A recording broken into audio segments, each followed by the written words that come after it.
gerakan anti mafia tanah. Wah, termasuk biaya, Mas. Nah, itu 54 tahun. Wah, tidak selesai. nggak klik.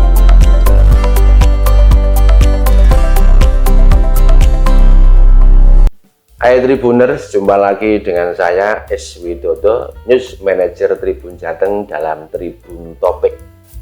Kali ini topik yang hangat adalah tentang pemberantasan mafia tanah. Oleh karena itu kami hadirkan narasumber yang tidak kaleng-kaleng, yang kaliber nasional, yaitu anggota DPR RI Komisi 2 yang mitra kerjanya adalah BPN, Kemendagri, KPU, Bawaslu, dan lain sebagainya. Beliau adalah Bapak Rianto atau Bapak Rianta, anggota DPR RI Komisi 2 fraksi PDI Perjuangan ya Pak ya. Boleh menyapa Tribuners dulu Pak Rianto.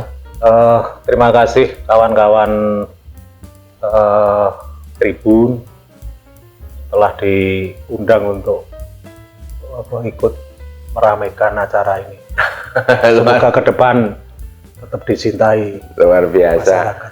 Tribuners, saya perkenalkan beliau ini aktivis yang Gerakan Jalan Lurus atau GJL yang saat ini sudah ada hampir di seluruh Indonesia, di daerah-daerah, di provinsi dan di kabupaten sudah ada GJL, yaitu Gerakan Jalan Lurus yang dalam waktu dekat ini akan ulang tahun yang ke-6 ya Pak Ketua ya. 6. Itu boleh cerita singkat tentang GJL itu tujuannya apa dan sekarang sudah berkiprah seperti apa Pak Ketua? Baik, jadi Gerakan Jalan Lurus itu ormas seperti NU dan Muhammadiyah dan yang lain-lain, dan telah mendapatkan pengesahan dari hukum Indonesia. Kemudian visi Gerakan Jalan Lurus itu sesuai dengan namanya, Gerakan Jalan Lurus ingin agar di dalam praktek penyelenggaraan pemerintahan negara maupun di dalam konteks hubungan sosial itu kita tetap lurus. Artinya kalau kita berbicara persoalan yang ada kaitannya dengan penyelenggaraan negara, ya tentu Undang-Undang Dasar 45 sebagai panglima.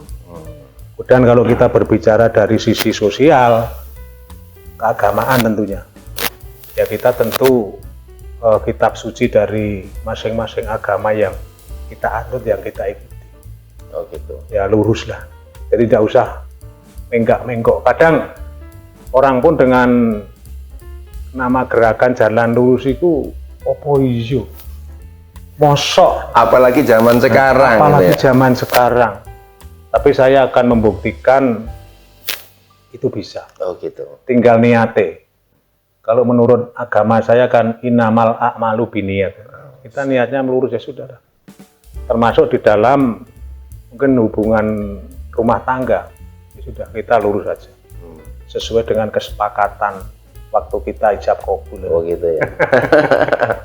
Pak Ketua, ini kan belakangan ini banyak mafia tanah yang sebenarnya sudah ada sejak lama, tetapi pengungkapan dan penangkapannya itu baru-baru ini yang terungkap gitu.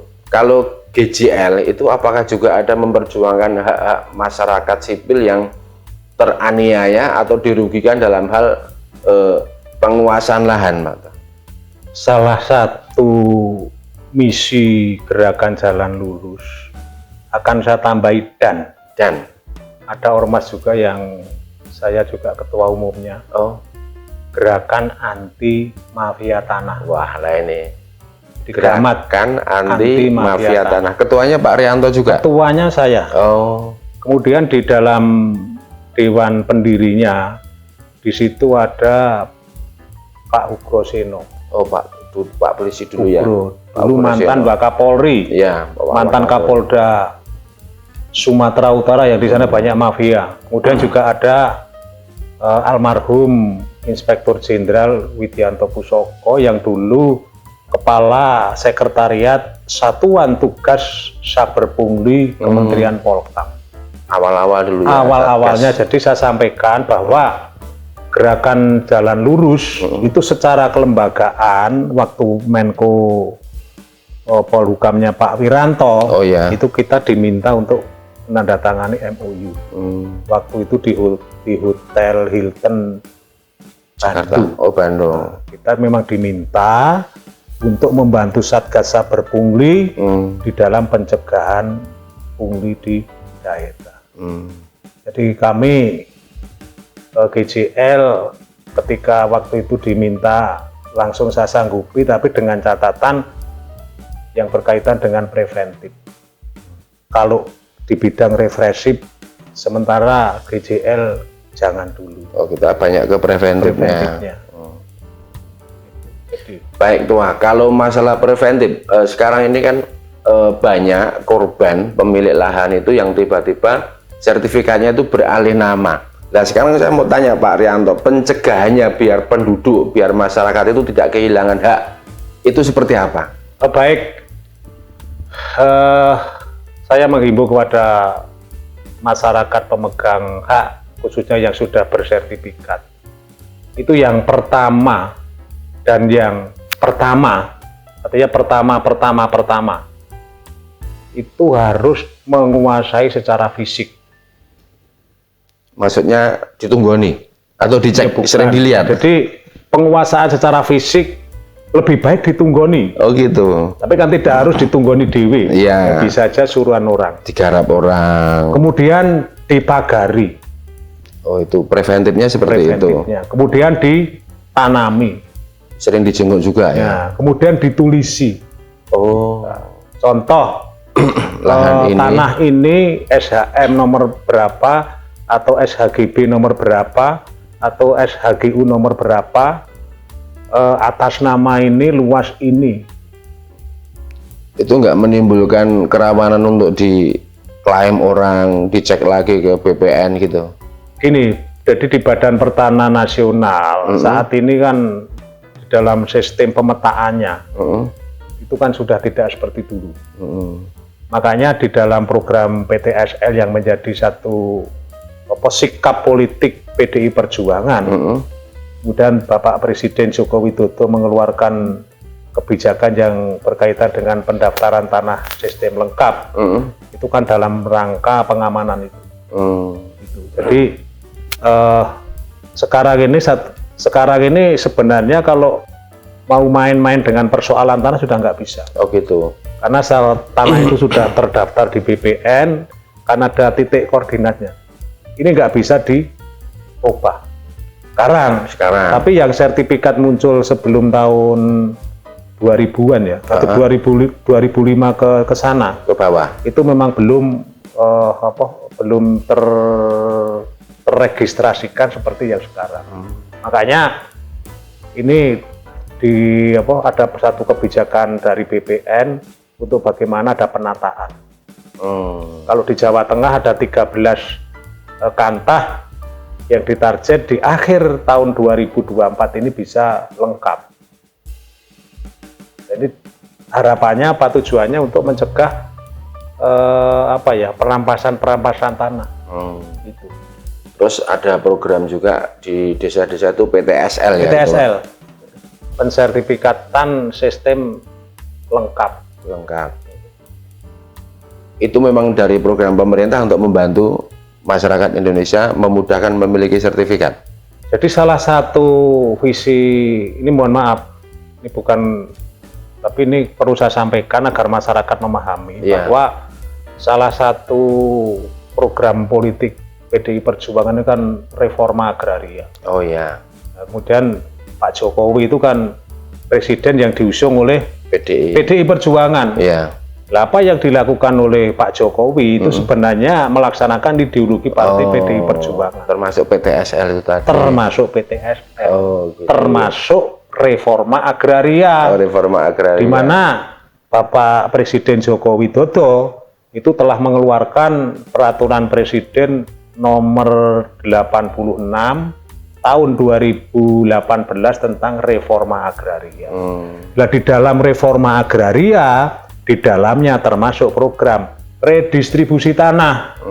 Kalau di Batang, kalau di mana kemarin di Blora, Kemarin di Bandungan dan di seluruh Indonesia Pak Presiden menyerahkan sertifikat program redistribusi tanah. Sebenarnya ini salah satu gagasan yang sejak dulu disampaikan oleh Bung Karno. Kemudian secara ideologi partai, redistribusi tanah pun itu menjadi ideologi partai PDI Perjuangan.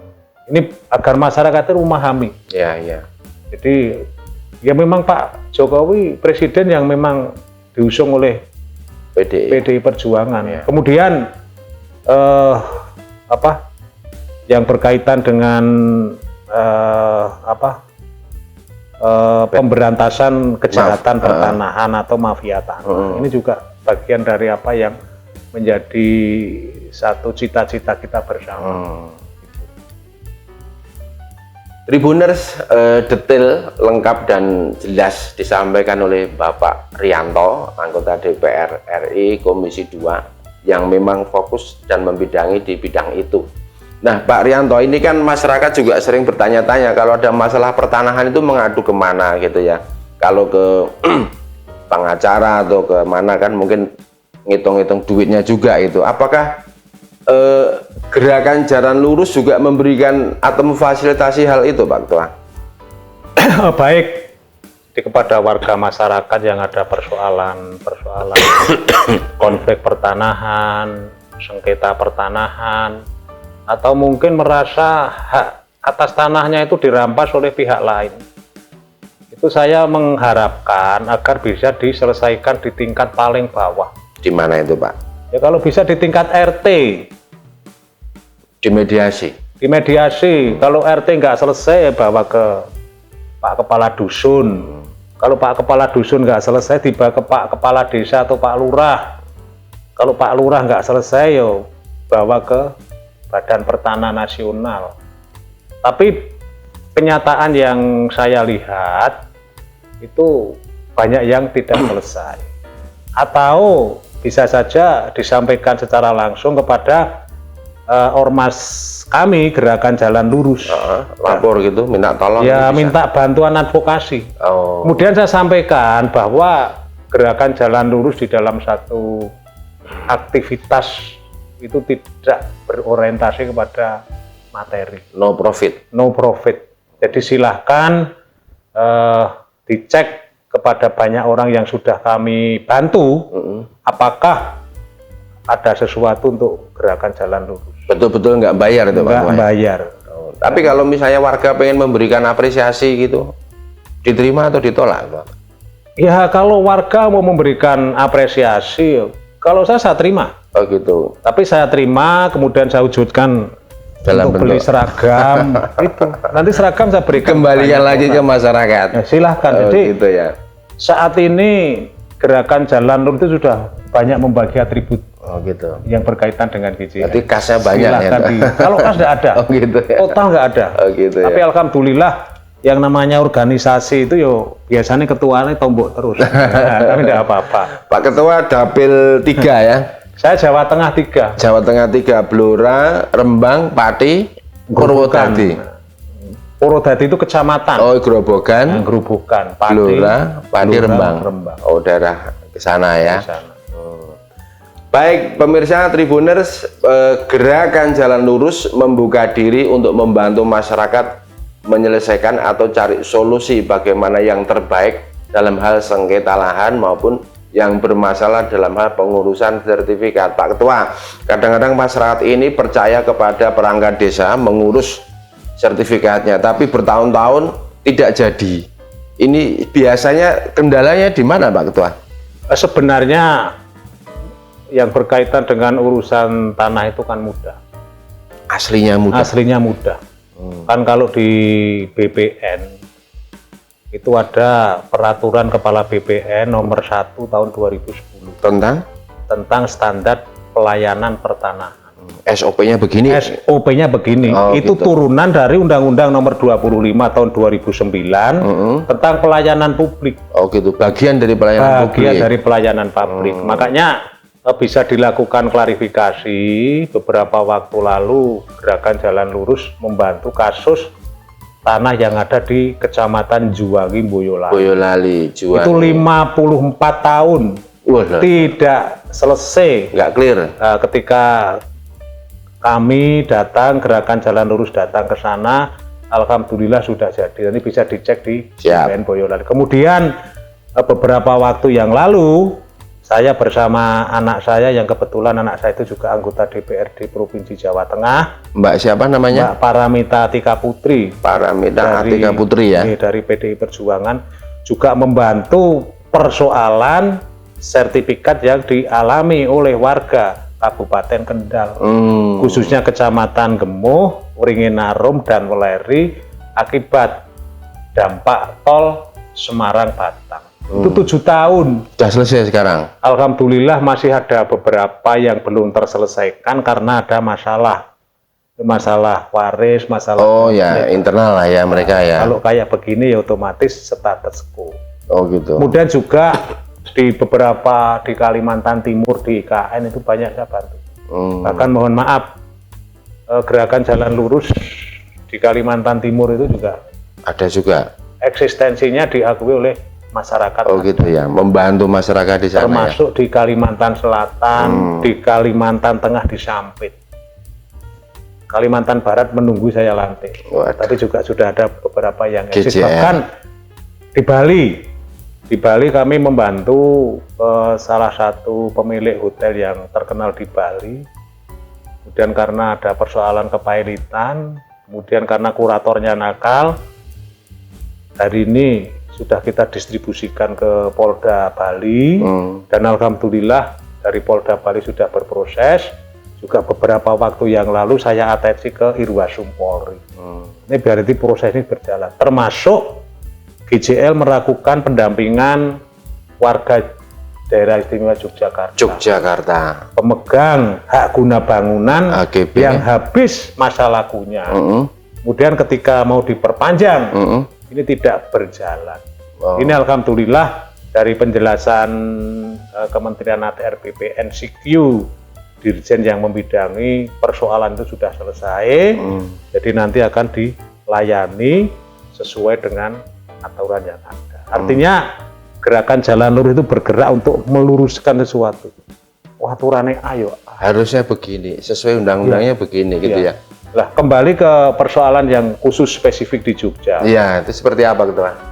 Itu kan ada banyak orang berpandangan bahwa tanah di Jogja itu semua Sultan Ground, Ya. Pakualaman Ground. Nah, ini salah. Oh gitu. Ya, jadi kalau tanah warga yang bersertifikat di atas Sultan Ground atau Pakualaman Ground, ya monggo, ini memang tanah Sultan, Miliknya Sultan. milik Sultan, ya monggo dikembalikan ke Sultan peruntukannya. Tetapi kalau yang di luar, Tetapi kalau yang di luar tanah Sultan Ground, ya monggo padane saya pemegang HGB di atas tanah negara, ya harus diperpanjang. oh gitu. Kalau perlu, saya menghimbau kepada warga masyarakat Jogja pemegang HGB dengan luasan tertentu, itu kebijakannya kan bisa ditingkatkan menjadi hak milik.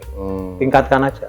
Hanya persoalannya masyarakat secara umum kurang memahami tentang mekanisme bagaimana pelayanan pertanahan di Badan Pertanahan Nasional. Nah itu banyak Termasuk biaya, Mas. Nah itu biayanya kadang Biaya murah sebenarnya. aslinya ya. Murah. Oh. Jadi biaya itu diatur di ketentuan PP 128 tahun 2015. Tarifnya terjelaskan di Nah, situ. itu tarif PNBP yang berlaku di Badan Pertanahan Nasional. Jadi yang namanya pungutan yang membebani rakyat itu harus didasari dengan undang-undang. Nah, undang-undangnya apa? Ya kita kembali ke TAP MPR 3 Romawi tahun 2000 tentang tata urutan peraturan perundang-undangan. Yang teratas Yang teratas Undang-Undang Dasar. 45. Kemudian Undang-Undang Dasar 45, Ya. kemudian TAP MPR. TAP MPR pun TAP MPR yang masih berlaku ya. Iya. Kemudian yang ketiga Undang-Undang Yang- dan peraturan pemerintah Perpres. pengganti undang-undang. Perpu. Undang-undang. Kemudian di bawahnya peraturan pemerintah, di bawahnya peraturan presiden, di bawahnya perda provinsi, kemudian di bawahnya lagi perda kabupaten. Urut-urutannya begitu. Ya, kemudian dipertegas lagi di pasal 7 Undang-Undang 12 tahun 2011 tentang pembentukan peraturan perundang-undangan. Oh, Di situ hampir sama. jelaskan Ya, semua. jelas juga Undang-Undang Dasar 45 hukum tertinggi, kemudian TAP MPR, peraturan pemerintah pengganti undang-undang, kemudian peraturan pemerintah, peraturan presiden, perda kabupaten kota.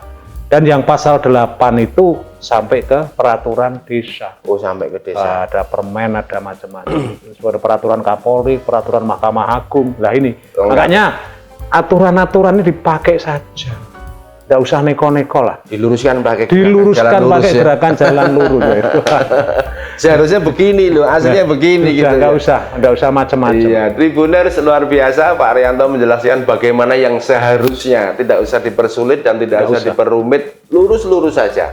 Inilah GJL, Gerakan Jalan Lurus, ambil peran di situ membantu masyarakat. Gitu ya Pak Ketua. Ini satu hal lagi.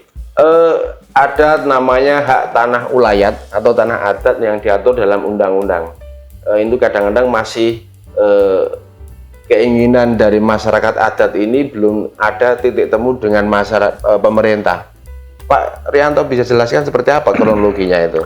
Jadi prinsipnya begini, masyarakat adat itu secara konstitusi kan diakui. Oh gitu ya, secara undang-undangnya. Secara undang-undang diakui. Hanya ada beberapa ketentuan yang memang ini harus dipenuhi oleh yang mengaku sebagai komunitas masyarakat adat. Ada variabel-variabelnya. Ada variabel-variabelnya. Jadi jangan sampai orang mengaku tiba-tiba mengaku sebagai masyarakat adat A. Padahal di situ ada aturan-aturan hukumnya.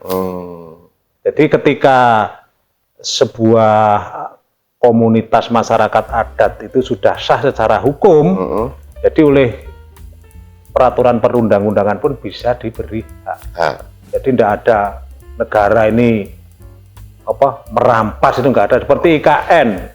IKN itu kalau dulu ketika masih Undang-Undang 3 2002, kemudian sekarang menjadi Undang-Undang 21 2023, kebetulan kami bersama kawan-kawan Komisi 2 kan ketika mau perubahan itu memang fokus bagaimana agar ada pengakuan terhadap tanah-tanah adat, tanah-tanah ulayat, dan tanah-tanah yang dikuasai oleh masyarakat karena etiket baik. Contoh karena program pemerintah transmigrasi.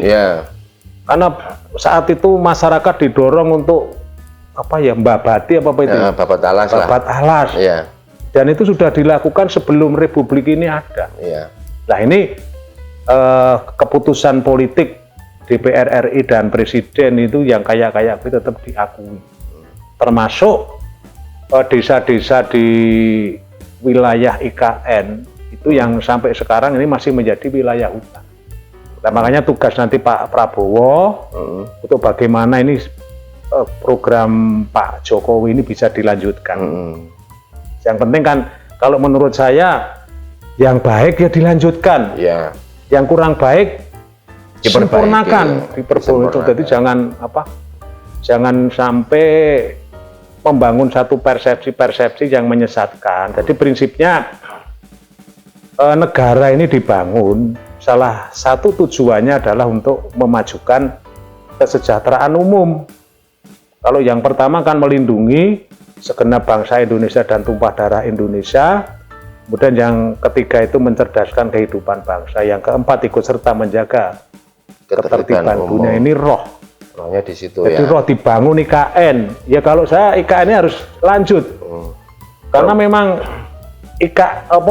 pemindahan ibu kota negara itu kan mimpi Bung Karno. Suatu keniscayaan. Suatu keniscayaan di tahun 57. Kemudian era Soeharto 97 muncul Jonggol. Nggak clear, kepresnya sudah ada. Nah, kemudian ini dilanjutkan Presiden Jokowi. PDI Perjuangan direalisasikan. 7 partai politik karena yang tidak setuju kan PKS. Waktu itu. Kalau Demokrat setuju tapi dengan catatan. Nah ini keputusan politik. Makanya harus sukses. Dan ini tidak bisa seperti ketika Bandung Bondowoso membuat Candi Prambanan ini harus. Pak Ketua, saya nyela sedikit ini. Dari beberapa waktu lalu Menteri AHY menyebut masih ada 2000 sekian hektar yang belum clear. Pak Rianto mungkin bisa menjelaskan atau punya solusi seperti apa itu sampai ada lahan. Kalau yang tanah untuk IKN sendiri yang 2.806 hektar itu sudah clear. Karena itu tanah HGU-nya dulu perusahaannya punya Pak Prabowo atau Pak Hasim. Jadi yang itu sudah clear. Hanya isu-isu yang berkembang itu tanah-tanah wilayah, tanah-tanah tadi yang saya sampaikan bekas transmigrasi, tanah adat itu yang belum terselesaikan. Jadi kalau yang untuk 2.800 berapa yang bangunan utama ya, bangunan itu sudah clear ya. Tapi yang lain-lain memang perlu diselesaikan. Kemudian perlu dipahami oleh kawan-kawan yang yang di IKN. Jadi pemerintah itu sesuai dengan konvensi internasional dan kita sudah meratifikasi, itu tidak akan ada pengambilan tanah tanpa ganti rugi. Jadi prinsipnya dengan Undang-Undang 2 tahun 2012 tentang pengadaan tanah untuk kepentingan umum dirembuk. Satu misal perkampungan yang nanti kena untuk pengembangan IKN yang nanti dirembuk, dan pemerintah tidak akan menyengsarakan rakyat ini. Tidak akan menyengsarakan. Tidak akan. Itu rohnya di situ. Itu rohnya di situ. Baik Tribuners, obrolan kita bersama anggota Komisi 2 DPR RI Bapak Rianto sudah panjang lebar. Ada satu lagi yang tadi dari awal, bagaimana upaya pencegahan supaya tidak terjadi sengketa lahan, kemudian tidak terjadi pemindahan hak penguasaan lahan yang semula milik si A kemudian tiba-tiba menjadi milik si B. Pencegahannya sudah dilakukan, dan bagaimana seharusnya yang beliau ini adalah Ketua Umum GJL, Gerakan Jalan Lurus, yang di seluruh Indonesia sudah hampir ada, membantu masyarakat Indonesia dalam penyelesaian masalah-masalah hukum ya. Banyak hal termasuk sengketa lahan, kemudian juga kasus pidana juga dibantu juga. Kebetulan yang di Gerakan Jalan Lurus maupun GAMAT juga ada kawan-kawan tim advokat. Oh, ada juga advokasinya di situ ya, ada advokat ya. Ada. Baik Tribuners, kita minta closing statement satu hal dari Bapak Rianto untuk masyarakat Jawa Tengah dan masyarakat Indonesia. Silakan Pak Rianto. Baik, saya menghimbau kepada warga masyarakat ketika menghadapi satu persoalan apapun, khususnya pertanahan, untuk bisa lebih bijaksana. Jadi jangan sampai, karena di dalam banyak persoalan juga di situ ada tumpangan-tumpangan. Kadang-kadang penipu.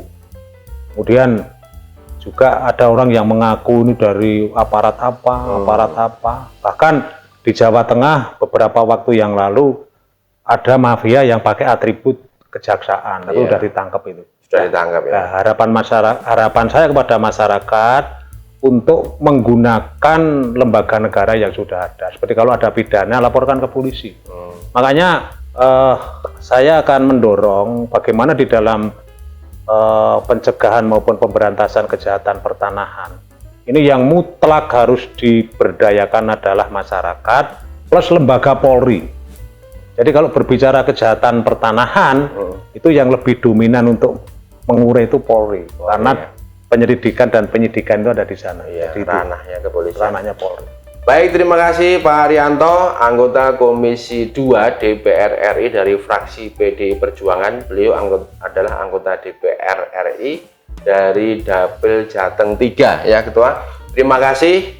Saksikan di media sosial Tribun Jateng dan di koran cetak maupun di online tribunjateng.com obrolan bersama Bapak Rianto, anggota Komisi 2 DPR RI. Dan jangan lupa ada tokoh-tokoh yang lain juga kaliber yang akan kita hadirkan di studio Tribun Jateng. Terima kasih. Assalamualaikum warahmatullahi wabarakatuh.